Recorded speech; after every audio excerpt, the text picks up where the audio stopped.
राष्ट्रपति पंचायती राज दिवस आज। वज़ीर-ए-आज़म नरेंद्र मोदी जम्मू कश्मीर में पंचायती राज दिवस प्रोग्राम में लेंगे हिस्सा। 20,000 करोड़ से ज्यादा लागत पर मबनी मुतादिद तरक्याती मंसूबों का करेंगे इफ्तिताह और रखेंगे संग बुनियाद।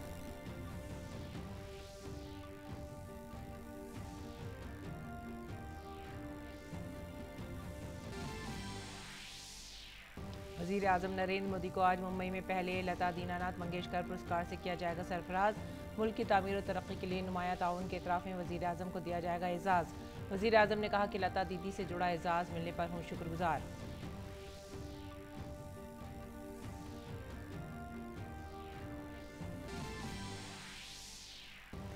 वज़ीर-ए-आज़म नरेंद्र मोदी आज आकाशवाणी से मन की बात प्रोग्राम में मुल्क और बैरून मुल्क के लोगों से करेंगे अपने ख्यालात मुश्तरक। आकाशवाणी और दूरदर्शन के पूरे नेटवर्क पर किया जाएगा नश्र।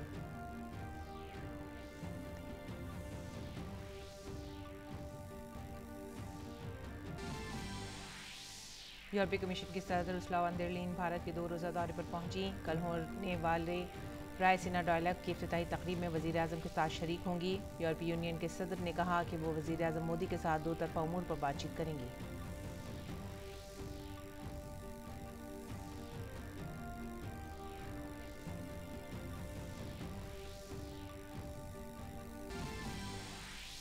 बेंगलुरु में आज होगा खेलो इंडिया यूनिवर्सिटी कैंपस के दूसरे एडिशन का आगाज। 200 यूनिवर्सिटियों के तकरीबन 4,000 एथलीट 20 खेल मुकाबलों में लेंगे हिस्सा।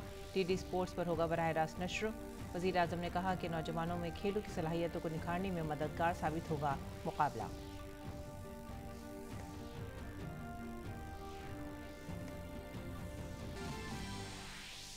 फ्रांस में आज होगा सदारती इंतखाबात।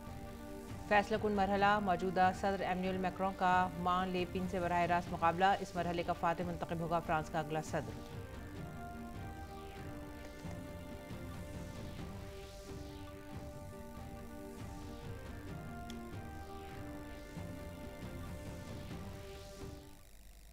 आदाब नाज़रीन, उर्दू खबरों में आप सभी का खैर मकदम है। मैं हूं सादिया अलीम। नजर डालते इस वक्त की खास खबरों पर।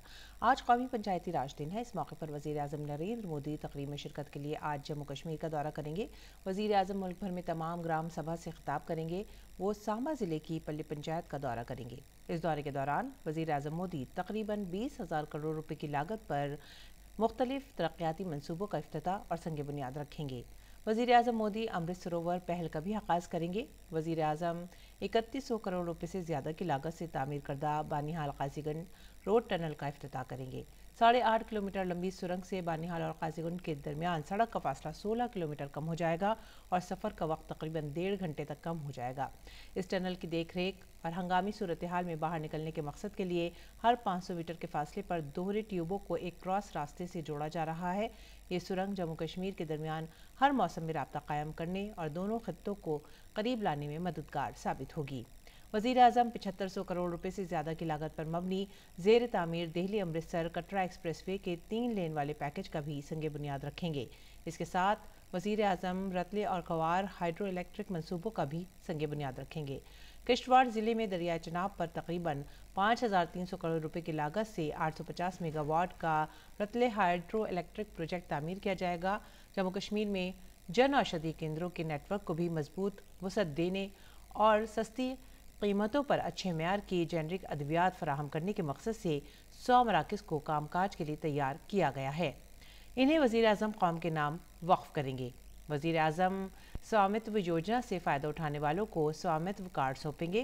प्रधानमंत्री राष्ट्रीय पंचायती राज दिन के मौके पर वज़ीर-ए-आज़म मोदी मुख्तलिफ ज़ुमरों में अपनी नुमाया कामयाबियों के लिए अवार्ड पाने वाली पंचायतों को इनामी रकम भी मुंतकिल करेंगे। जम्मू कश्मीर के अपने दौरे के दौरान वज़ीर-ए-आज़म अमृत सरोवर के नाम से एक नई पहल भी शुरू करेंगे, जिसका मकसद आबी ज़खायर की बहाली को यकीनी बनाना है।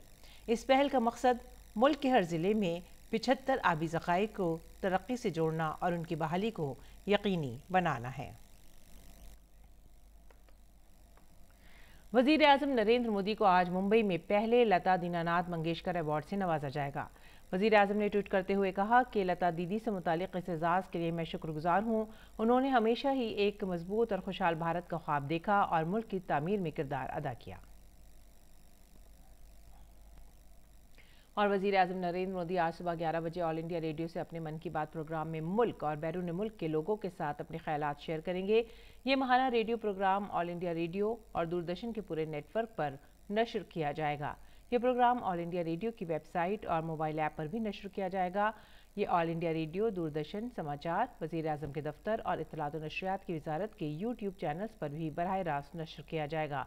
ऑल इंडिया रेडियो से हिंदी टेलीकास्ट के बाद जल्द ही प्रोग्राम मन की बात इलाकाई ज़बानों में भी नश्र किया जाएगा। इसे इलाकाई ज़बानों में रात 8 बजे दोबारा सुना जा सकता है।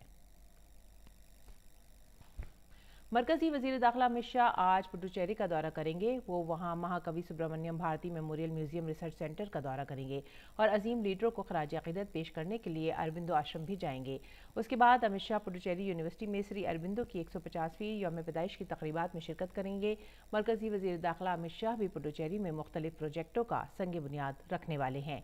वो बीजेपी दफ्तर में पार्टी कारकुनान के साथ भी मीटिंग करेंगे। और जम्मू कश्मीर के कुलगाम इलाके में सिक्योरिटी फोर्सेस और दहशतगर्दों के दरमियान तसादुम में सिक्योरिटी फोर्सेस ने 2 दहशतगर्दों को मार गिराया है।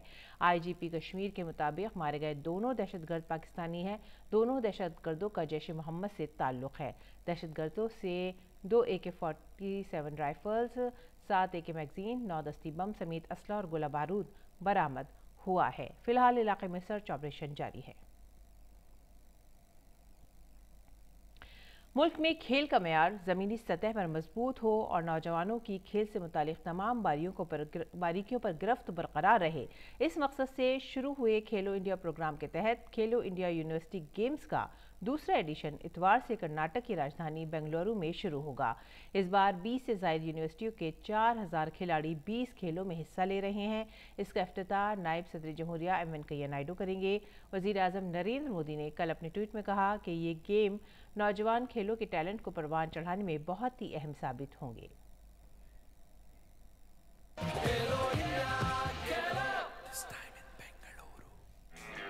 खेलो इंडिया यूनिवर्सिटी गेम्स के लिए स्टेज तैयार हो चुका है और 24 अप्रैल को शानदार इफ्तिताही तकरीब के साथ इन खेलों का आगाज हो जाएगा।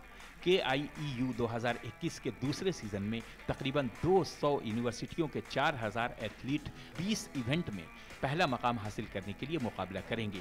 तीरंदाजी, एथलेटिक्स, बैडमिंटन, बास्केटबॉल, मुक्केबाजी, तलवारबाजी, football, field hockey, judo, kabaddi, निशानेबाजी, तैराकी, tennis, table tennis, volleyball, weight lifting, कुश्ती और कराटे में तकरीबन 257 सोने के मेडल होंगे। मुल्क के खेलों में मलखंब और योगासन को इस साल खुसूसी तौर पर शामिल किया गया है। KIEU 2021 बेंगलुरु में 5 मकामात पर होगा, जिनमें Jain global university campus, Jain sports school, Kanteerava stadium complex, field marshal Cariappa hockey stadium और भारतीय खेल प्राधिकरण यानी स्पोर्ट्स अथॉरिटी ऑफ इंडिया के स्टेडियम शामिल हैं। कांतिरवा स्टेडियम कॉम्प्लेक्स में इफ्तिताही तकरीब का इनेकाद किया जाएगा। मशहूर भारतीय तैराक श्री हरि नटराज, स्प्रिंटर दूती चंद, बैडमिंटन स्टार साई दिव्यांश सिंह पनवार और ऐश्वर्या प्रताप सिंह तोमर की शूटिंग जोड़ी UKIE 2021 में हिस्सा लेने वाले काबिल जिक्र एथलीटों में शामिल हैं। गुज़िश्ता बार यूनिवर्सिटी का खिताब पंजाब यूनिवर्सिटी चंडीगढ़ को मिला था और इस बार उनकी टीम दोबारा इस खिताब पर कब्जा जमाने के लिए तैयार है। उनके कोच का कहना है कि मुश्किल कितनी भी ज्यादा क्यों न हो, उनकी टीम ने पूरी स्ट्रेटेजी के साथ तैयारी कर रखी है। खेलो इंडिया जो है बहुत अच्छी स्कीम स्टार्ट हुई है। इसके थ्रू बहुत सारे ऐसे प्लेयर्स हैं जो यूनिवर्सिटी के प्लेयर्स हैं जो इंटरनेशनल नहीं खेल पाते हैं, लेकिन खेलो यूनिवर्सिटी की वजह से उनको एक अच्छा प्लेटफॉर्म मिल जाएगा इंटरनेशनल रिप्रेजेंट करने का। हमारी प्रिपरेशन भी इतनी अच्छी है कि हम चैम्पियन के दावेदार हैं और हमारी जो टीम है उसका भी हमने अच्छी तरह से प्लानिंग किया है कि हम सबको बीट करें। हमारे पूल में Himachal and MG Kerala university है जो बहुत अच्छी टीम है। लास्ट टाइम भी हमारे साथ वो हुआ था मैच, बट हमने उनको बीट किया था और इस बार भी हम सोच रहे हैं कि हम डिफेंडिंग चैंपियन बने। शूटिंग इन खेलों में काफी मकबूल रही है। ऐसे में साई ने अपने सेंटर में शूटिंग रेंज तैयार करके यहां से नए शूटिंग स्टार मुल्क को देने की तैयारी कर ली है। सभी खिलाड़ियों को जहां तक खेलो इंडिया की मुहिम थी वो पहुंचाइए और जो हमारा सपना है प्रधानमंत्री जी का, स्पोर्ट्स मिनिस्टर का और DG का, और उसी के तहत ये खेलो इंडिया यूनिवर्सिटी हो रहा है, जहां उन बच्चों को भी मौका मिल रहा है हमारे स्टार खिलाड़ियों के साथ खेलने के लिए, जिन्होंने देश का नाम कई प्रतियोगिताओं में रोशन किया है। बहुत बड़ा प्लेटफॉर्म है, उससे हम आगे बढ़ सकते हैं इंटरनेशनल कॉम्पिटिशन्स के लिए। एक जो ओपन कैटेगरी रहता है उससे बहुत जल्दी इधर मौका मिलता है इंटरनेशनल्स के लिए। इन खेलों को गो ग्रीन की तर्ज पर भी मुनक्किद किया जा रहा है, जहां पर नो वेस्टेज का खासा ध्यान रखा गया है। वहीं इलेक्ट्रॉनिक व्हीकल का इस्तेमाल किया जाएगा ताकि आलूदगी कम से कम हो सके। गेम्स के सिलसिले में मोबाइल एप्लीकेशन बनाई गई है जो एथलीट के जरिए यूज की जाएगी, जिनमें खेलों से मुताल्लिक तमाम मालूमात दस्तयाब होंगी। इसका पहली बार इन खेलों में इस्तेमाल हो रहा है। वहीं नाडा ऐप के जरिए से नौजवान एथलीट को डोप से मुताल्लिक तमाम मालूमात हासिल होगी ताकि वो डोप से दूर रह सकें। इन खेलों को वर्ल्ड यूनिवर्सिटी गेम्स क्वालिफायर के लिए भी अहम माना जा रहा है, जो 26 जून से चीन के चांगडू में खेला जाना है। दूरदर्शन नेटवर्क पर इन खेलों का बराह रास्त नशरिया आप देख पाएंगे, जिसके लिए 70 से ज्यादा कैमरे, एक रोप कैमरा और 6 रोबोटिक कैमरे इंस्टॉल किए गए हैं, जो इन खेलों पर अपनी नजर रखेंगे और दिलचस्प तस्वीरें नाजरीन तक पहुंचाएंगे। तो हो जाइए तैयार खेलो इंडिया यूनिवर्सिटी गेम्स के दिलचस्प मुकाबले को देखने के लिए, जो न सिर्फ खिलाड़ियों को एक नया प्लेटफॉर्म देगा बल्कि उनके ख्वाबों की उड़ान को बामाने बनाने में मददगार साबित होगा। ये यूनिवर्सिटी गेम उन नए खिलाड़ियों के लिए नई सौगात लेकर के आएगा, जो आने वाले समय में देश के लिए बड़ी प्रतियोगिताओं में शिरकत करके देश का न केवल नाम रोशन करेंगे बल्कि उनको बड़े पदक दिलाने में कामयाब होंगे। तो हो जाइए तैयार देखने के लिए 2021 खेलो इंडिया यूनिवर्सिटी गेम्स, और अगले 10 दिन के इस रोमांचक खेल के रोमांचक परिणाम पर होगी हमारी नजर। मेरे सहयोगी स्मृति रंजन के साथ मैं मुकेश शुक्ला, DD न्यूज बैंगलोर। और अब बात करेंगे कोविड वबा के खिलाफ टीकाकारी मुहिम की। कोविड के खिलाफ सबसे मौसर आले के तौर पर शुरू हुई वैक्सीनेशन मुहिम के तहत मुल्क में अब तक 187.65 करोड़ से ज़्यादा वैक्सीन लगाई जा चुकी हैं। वहीं कल शाम 7 बजे तक 17 लाख से ज़ायद वैक्सीन लगाई गई। वैक्सीनेशन मुहिम मुल्क में लोगों की कोविड से हिफाजत का अहम जरिया है और इसकी आला सतह पर मुसलसल निगरानी की जा रही है। और इस बीच कौमी राजधानी दिल्ली में पिछले 24 घंटों में कोरोना के 1094 नए मामले दर्ज किए गए हैं, जबकि 2 अफराद की कोरोना की वजह से मौत हुई है। वहीं इलाज के बाद 640 अफराद सेहतयाब हुए हैं। दिल्ली में कोरोना पॉजिटिविटी की शरह 4.82% हो गई है। दिल्ली हुकूमत की जानिब से जारी हेल्थ बुलेटिन के मुताबिक रियासत में एक्टिव मरीजों की तादाद 3705 है। नज़र डालते हैं आलमी खबरों पर। चीन लोगों की ज़िंदगियों को मज़ीद महफूज बनाने, मईशत को बरकरार रखने और वबा के फैलाव पर मौसर तौर पर काबू पाने के लिए अपनी ज़ीरो कोविड पॉलिसी को पुरअज़्म तरीके से नाफिज करेगा। चीन के नेशनल हेल्थ कमीशन के तहत कोविड-19 माहिरीन पर मबनी पैनल के सरबराह लियांग वानियान ने बताया कि ज़ीरो कोविड पॉलिसी में 2 पहलू शामिल हैं। सबसे पहले डायनामिक, जिसका वाज़ेह मतलब है कि ऐसे हालात में जब वायरस को आर्जी तौर पर ख़त्म नहीं किया जा सकता और इन्फेक्शन को मुकम्मल तौर पर रोका भी नहीं जा सकता, ऐसी सूरत हाल में चीन की कोशिश है कि कोविड-19 को फैलने से पहले ही उसे ख़त्म कर दिया जाए। माहिरीन की टीम के मुताबिक ज़ीरो कोविड पॉलिसी ख़ास तौर पर 3 मराहिल की निशानदही करता है, जिसमें बीमारी पर काबू, वबा पर काबू और वायरस का खात्मा शामिल है। आलमी कोविड-19 के केसेस 50 करोड़ 90 लाख से तजावज़ कर चुके हैं, जबकि सेहत याब होने वालों की तादाद 46 करोड़ 14 लाख से ज़्यादा हो गई है। अब तक दुनिया भर में इस वबा से 62,41,000 जानें तल्फ हो चुकी हैं। कोविड से शदीद तौर पर मुतासर ममालिक में अमरीका सर फहरिस्त है। अमरीका में इस मर्ज़ के 8 करोड़ 26 लाख से ज़्यादा केसेस हैं और 10 लाख 18,000 से ज़्यादा अमवात हो चुकी हैं।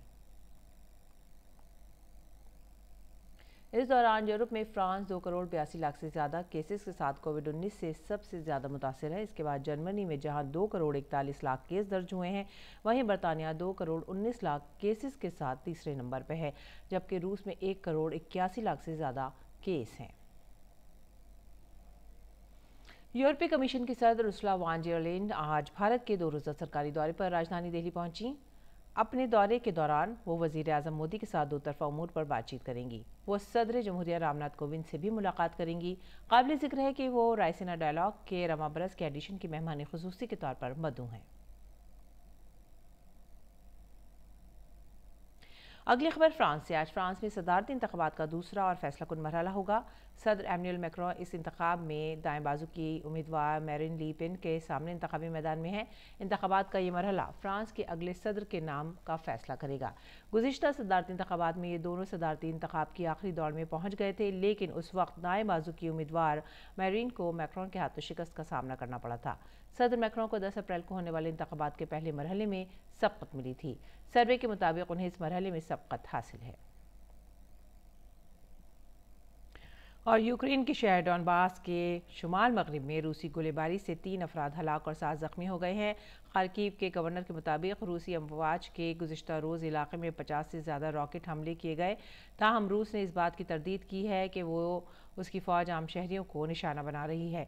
दूसरी तरफ गवर्नर ओलेह सेंगोबोफ ने कहा कि शहर के जुनूब मशरक़ में फ्रंट लाइन कस्बे एज़ो में शदीद लड़ाई जारी है और यूक्रेन की अफवाज ने इसके शुमाल मगरिब में 3 देहातों पर दोबारा कब्जा कर लिया है।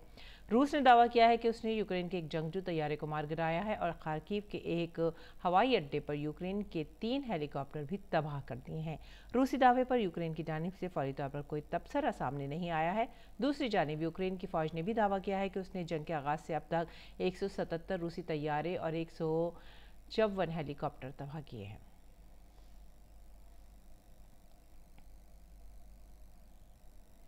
अमरीकी वज़ीर ख़ारजा एंटनी ब्लिंकन और वज़ीर दिफ़ा लॉयड ऑस्टिन आज यूक्रेन का दौरा करेंगे। यूक्रेन के सदर ज़ेलेंस्की ने हफ्ते को एक प्रेस कॉन्फ्रेंस के दौरान ये मालूमात दी। ज़ेलेंस्की ने कहा कि वो इतवार को कीव में अमरीकी वज़ीर दिफ़ा लॉयड ऑस्टिन और वज़ीर ख़ारजा एंटनी ब्लिंकन से मुलाकात करेंगे। ताहम उन्होंने ब्लिंकन और ऑस्टिन के दौरे के बारे में मज़ीद तफसीलात शेयर नहीं की। काबिल ज़िक्र है कि 2 रोज़ कबल अमरीकी सदर जो बाइडन ने यूक्रेन के लिए $800 मिलियन की इजाफी फ़ौजी मदद का ऐलान किया था। इस दौरान बरतानिया के वज़ीर आज़म बोरिस जॉनसन ने हफ्ते को अपनी यूक्रेन के हम मनसब के साथ टेलीफोन पर बातचीत में इस बात की तस्दीक की कि बरतानिया यूक्रेन को मज़ीद दिफाई फ़ौजी इमदाद फराहम कर रहा है।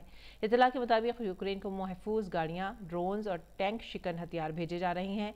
बरतानवी वज़ीर आज़म बोरिस जॉनसन ने यह भी कहा कि बरतानिया अगले हफ्ते कीव में अपनी सिफारतखाने दोबारा खोलेगा। सदर ज़ेलेंस्की ने यूक्रेन की फ़ौज को बरतानिया में फ़ौजी तरबियत देने पर उनका शुक्रिया भी अदा किया। तुर्की शाम की तरफ प्रवास करने वाले रूसी सिविलियन और फौजी तैयारियों के लिए अपनी फ़िज़ाई हदूद बंद कर रहा है। मकामी मीडिया के मुताबिक तुर्क वज़ीर ख़ारजा का कहना है कि यह पाबंदी 3 माह तक जारी रहेगी। इस कार्रवाई का मकसद शाम के सदर बशर अल असद की हिमायत में रूस की बड़े पैमाने पर फ़िज़ाई मुहिम को नुकसान पहुँचाना है, जिससे रूस तैयारों को तवील रास्ता इख्तियार करने पर मजबूर किया जाता है। तुर्की शाम में सदर असद के मुखालिफ मज़ाहमती ग्रुपों की हिमायत करता है। हालांकि नेटो के रुकन तुर्की ने यूक्रेन पर हमले के बाद यूरोपीय यूनियन और अमेरिका की तरफ से रूस पर लगाई गई पाबंदियों से गुरेज किया है, लेकिन उसने रूसी जंगी जहाज़ों को अपनी बहरी हदूद के जरिए बहर अस्वद में दाखिल होने से रोक दिया है। तुर्क हुकूमत रूस और यूक्रेन के दरमियान जंगबंदी के लिए सालसी की कोशिश कर रही है। एक अफसोसनाक हादसे में ट्यूनिस में बहर रोम को अबूर करने की कोशिश में 12 अफ्रीकी महाजरीन की मौत हो गई है। शनिचर को यह हादसा उस वक्त पेश आया जब ये लोग कश्ती में सवार होकर समुद्र के रास्ते यूरोप पहुंचने की कोशिश कर रहे थे।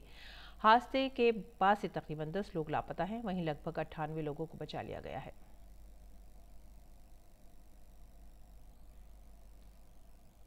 खेल की खबरों में आईपीएल में कल रात सनराइजर्स हैदराबाद ने रॉयल चैलेंजर्स बेंगलुरु को 9 विकेट से हरा दिया।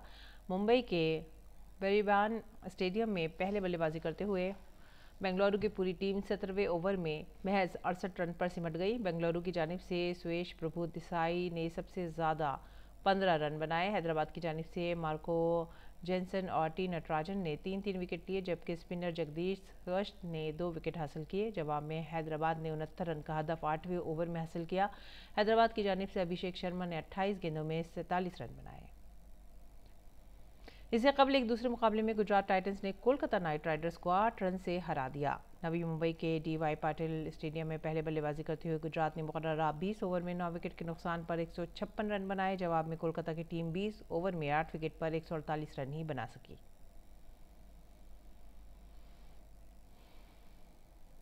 और आईपीएल में आज मुंबई के वानखेड़े स्टेडियम में मुंबई इंडियंस का मुकाबला लखनऊ सुपर जायंट्स से होगा।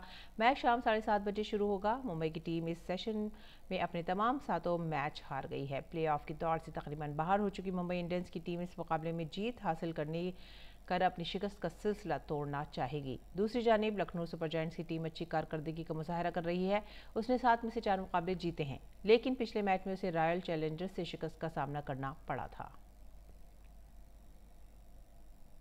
और आइए अब नजर डालते हैं उर्दू अखबारात पर।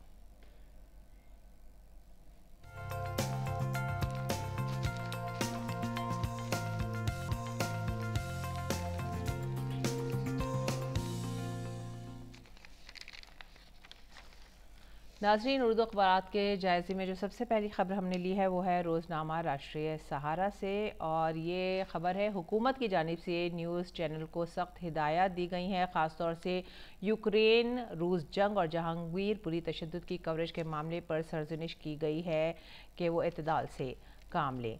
अगली खबर भी रोज़नामा राष्ट्रीय सहारा से ही है, और ये खबर है तीनों मुसल्लह अफवाज वादी से इस्तीफा हटाना चाहती हैं। गुवाहाटी में 1971 की जंग के सूरमाओं के एहतराम की तकरीब के दौरान वज़ीर दिफा राजनाथ सिंह का इजहार ख्याल। वज़ीर दिफा राजनाथ सिंह ने हफ्ते को कहा कि अगर मरकज़ की ज़ेर इंतज़ाम रियासत जम्मू कश्मीर में अमन कायम रहे तो तीनों दिफाई खिदमात वहाँ से मुसल्लह अफवाज खुसूसी इख्तियार एक्ट इफ्स्पा को जल्द से जल्द हटाना चाहेंगी। आगे बढ़ते हैं अगली सुर्खी की तरफ। ये भी रोज़नामा राष्ट्रीय सहारा से ही है, और ये है आयुष सेक्टर इंसानियत के लिए एक नेमत बनेगा। सोनवाल आयुष के मरकज़ी वज़ीर सर्बानंद सोनवाल ने कहा है कि वज़ीर आज़म नरेंद्र मोदी की रहनुमाई में आयुष का शोबा तरक्की कर रहा है और बेमिसाल कामयाबियाँ हासिल करता जा रहा है, जो इंसानियत के लिए बाइसे फ़ख्र साबित होंगी। अगली खबर का रुख करेंगे। इनकलाब से अगली खबर हमने ली है, और इनकलाब से ये खबर है वज़ीर आज़म नरेंद्र मोदी का दौरा जम्मू कश्मीर आज 20,000 करोड़ रुपए के मुख्तलिफ प्रोजेक्टों का संगे बुनियाद रखेंगे।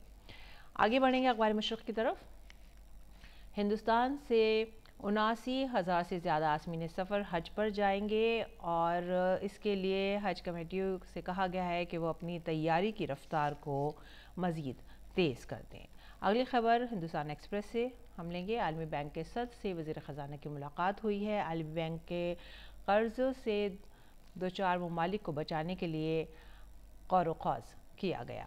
और आगे बढ़ते हैं आखिरी खबर की तरफ, और ये है गरीबों, मजलूमों और महरूमों की देखभाल कर रही है मोदी हुकूमत, अमित शाह का बयान। तो नाज़रीन, ये था आज के उर्दू अखबारात का एक मुख्तसर सा जायज़ा, और अब मौसम का मिजाज देखते हैं मौसम में आज क्या है।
इसी के साथ ही वक्त हो गया आप सभी से विदा लेने का। आप हमारी पूरी टीम को दीजिए इजाज़त। आदाब।